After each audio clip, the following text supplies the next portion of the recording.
Welcome to Miyaji philosophy চ্যানেলের পক্ষ থেকে সবাইকে হাই হ্যালো। আমি বাহরাইন থেকে বলছি মোহাম্মদ ইয়াসিন মিয়াজি। সবাইকে আসসালামু আলাইকুম ওয়া রাহমাতুল্লাহি ওয়া বারাকাতুহু। আজকের কন্টেন্টটি তৈরি করছি, জীবনে অতিরিক্ত ভালো হওয়া যাবে না। অতিরিক্ত ভালো হতে গেলে আপনাকে জীবনে অনেক বেশি মূল্য দিতে হবে, আপনাকে অনেক বেশি সমস্যা আপনি পড়ে যাবে। আমাদের সমাজে অনেক মানুষ আছে, আপনার কেউ যখন তাকে কিছু বলে তখন সে না করতে পারে না, যখন যা বলবে সাথে সাথে সব কথা হাঁ বলে দিবে।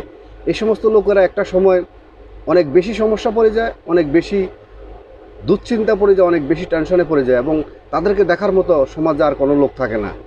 যারা পরোপকার করেন, পরোপকারী মানুষ, এবং কখনো কাউকে না করতে পারেন না, আজকে তাদের জন্য ভিডিওটি। এক গ্রামে একটা লোক ছিলেন, তার নাম হলো আপনার গফুর। তার একটা মেয়ে সন্তান ছিল এবং তার স্ত্রী ছিল।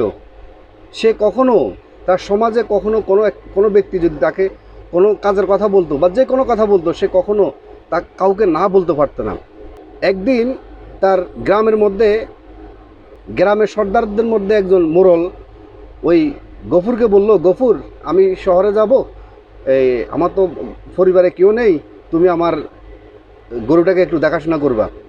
তখন গফুর এক কথায় বলে দিল যে, ওকে চাচা, কোনো সমস্যা নাই, আমি আপনার গরু দেখাশোনা করবো, আপনি নিশ্চিন্তে আপনার শহরে যেতে পারেন। পরের দিন আপনার মোড়ল শহরে চলে গেলেন। ওই গফুর তার গরুকে দেখাশোনা করলো। দেখাশোনা করার মধ্যে হঠাৎ করে আপনার প্রচণ্ড পরিমাণে ওই গ্রামে জ্বর আসছে। সকালবেলা দ্রুত গতিতে আপনার এই গরু দেখার জন্য যখন আপনার এই গফুর আসছে দেখে আপনার গোয়াল করে আর গরু নেই।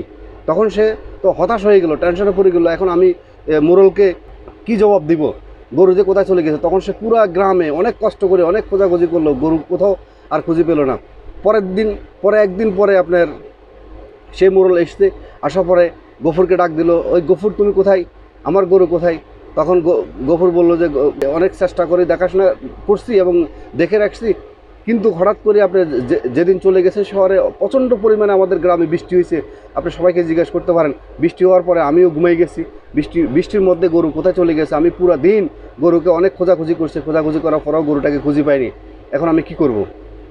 তখন মোড়ল বলল, আমি তোমাকে অনেক ভালো জানতাম, তুমি মানুষের সবাই উপকার করো, কিন্তু আমি যখন শহরে গেলাম, তোমাকে আমার দায়িত্বটা দিয়ে তুমি এই সুযোগ নিয়ে, আমার সরলতার সুযোগ নিয়ে তুমি আমার গরুটাকে বিক্রি করে তুমি বড় লোকার জন্য চেষ্টা করতেছ। এখন তুমি হয়তো আমার গরু দাও, আর না হলে আমি তোমার জন্য গ্রামের মধ্যে আমি তোমার জন্য বিচার ডাক দিব। বিচার ডাক দিয়ে অবশ্যই আমি তোমার থেকে আমার এই যে গরুর যে মূল্য, সেই মূল্য আমি তোমার থেকে আদায় করবো। একদিন সেই আপনার এই মোড়ল পুরা গ্রামের সকল বিচারক, যে সমস্ত আরও অন্য মোড়ল যারা আছে, সকল মোড়লদেরকে সে ডাক দিল বিচারের মাধ্যমে তখন ওই গফুরকে জিজ্ঞাসা করলো, গফুর, মোড়লে যা যা বলছে তা কি সত্য? তোমার কাছে কি গরুর দায়িত্ব দিয়ে গেছে? তখন গফুর বলল যে, জি মহাশয়, আমাকে উনি দায়িত্ব দিয়েছেন সত্য, কিন্তু গরু প্রচণ্ড ঝড়ের মধ্যে গরু কোথায় চলে গেছে আমি ঠিক বলতে পারতেছি না। আমি অনেক খোঁজাখুঁজি করছি, পুরা গ্রাম খোঁজাখুঁজি করার পর আমি এটা খুঁজে পাইনি। এখন আপনারা আমার জন্য যা বিচার করবেন আমি সেটাই মাথা পেতে নেব। পরবর্তীতে আপনার সেই গ্রামের সকল বিচারক আপনার সেই মোড়লের পক্ষে রায় দিলেন, এবং আপনার সেই সহজ সরল এবং পরোপকারী মানুষের যে গফুরের বিপক্ষে আপনার রায় দেওয়া হয়েছে।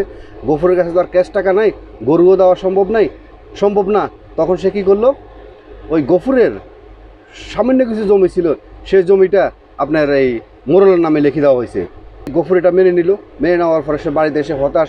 তখন তার ওয়াইফে তাকে বলল যে, তুমি যে মানুষের পরোপকার করো, আজকে যে আমাদের যে ক্ষতিটা হলো, তুমি তো গরু বিক্রিও করনি, তুমি বদনামের অর্জন করলা, পাশাপাশি আজকে আমাদের যেটুকু জমি ছিল সেইটুকু জমি পর্যন্ত চলে গেল। তুমি মানুষের পরোপকার করা বন্ধ করে দাও। কিন্তু গফুর তারপরেও তার ওয়াইফের কোনো কথাকে কর্ণপাত না করে, ইগনোর করে, সে এখনও পর্যন্ত মানুষের পরোপকার করতে লাগলো। এবং সবসময় যে কোনো মানুষ তাকে যখন উপকার করার জন্য যখন তাকে ডাকে, কারণ সে এমন সহজ সরল মানুষ যে কোনো সময় বিপদে পড়লে তাকে ডাকাডাকি করে, এবং সে কখনো না করতে পারে না। যে কোনো বিপদে পড়ে তাকে ডাকলে সে চলে আসে। তো এমনিভাবে আরও একদিন তার গ্রামের আরেকটা মোড়ল টাইপে তাকে বললো যে গফুর, তুমি আমার খামারে চাষাবাদ করো, টাকা দিব এবং তোমাকে খাওয়ানোর ব্যবস্থা করব। তো পরবর্তীতে সে কী করলো, তেমনি আবার সে না করতে পারে না, কিন্তু তার তো জমি আছে, তার জমিতে সে ফসল না পালে গিয়ে তার কাজের মধ্যে সে সময় না দিয়ে, তার বউ বাচ্চাকে সময় না দিয়ে সে কী করলো, আবার সেই মোরলের জমিতে আবার চাষাবাদ করার জন্য চলে গেল। তো এমনিভাবে তার দিন যাচ্ছে। হঠাৎ করে একদিন দেখে যে তার বাচ্চা স্কুল থেকে কাঁদতে কাঁদতে বাসা আসলো। আসার পরে তার ওয়াইফে বলল যে তুমি কাঁদছো কেন? তার একটা মেয়ে, তার মেয়ে তখন তার মাকে বলল যে আজকে আমার স্কুলের বেতন না দেওয়ার কারণে আমাকে আমার শিক্ষকে আমার নাম কেড়ে দিছে। তখন তার ওয়াইফ অনেক ক্ষুব্ধ, অনেক রাগান্বিত।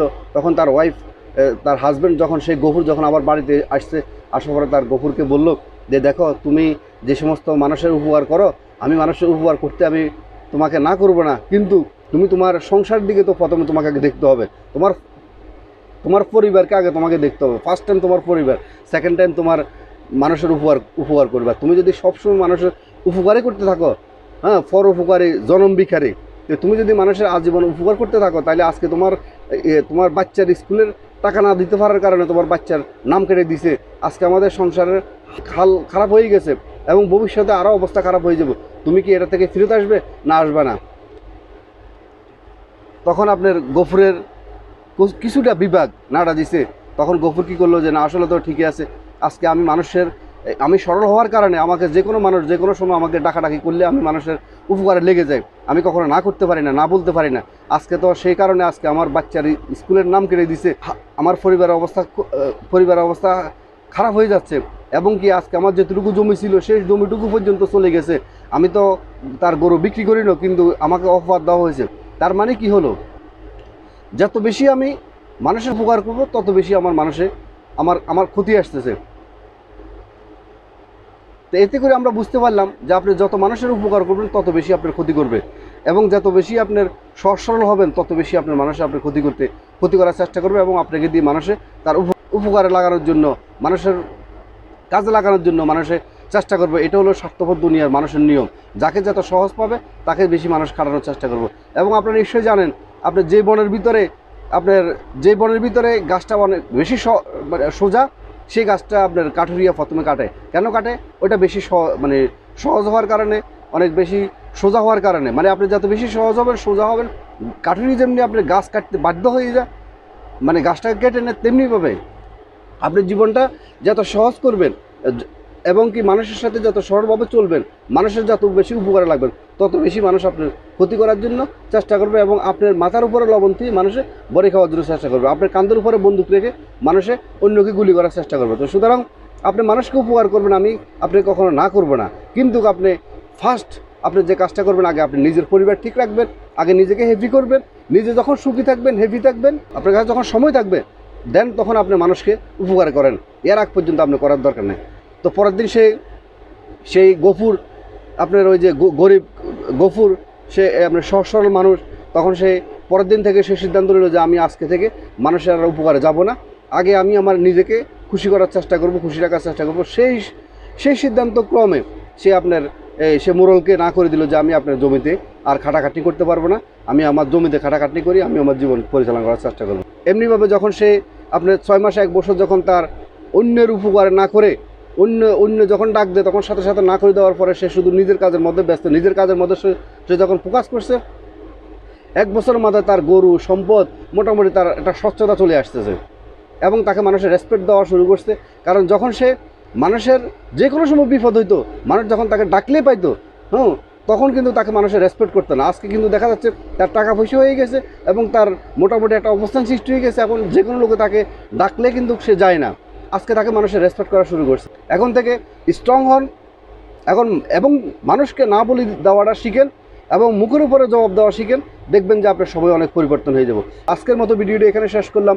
আপনাদের ভিডিওটি যদি ভালো লেগে থাকে অবশ্যই লাইক, কমেন্ট, শেয়ার করবেন, সাবস্ক্রাইব করে অল নোটিফিকেশন অন করে মিয়াজি ফিলসফি চ্যানেলের পাশে থাকবেন, এবং যারা আগে সাবস্ক্রাইব করছেন আপনাদেরকে অসংখ্য ধন্যবাদ। আবারও মিয়াজি ফিলসফি চ্যানেলের পক্ষ থেকে সবাইকে আসসালামু আলাইকুম ওয়া রাহমাতুল্লাহি ওয়া বারাকাতুহু।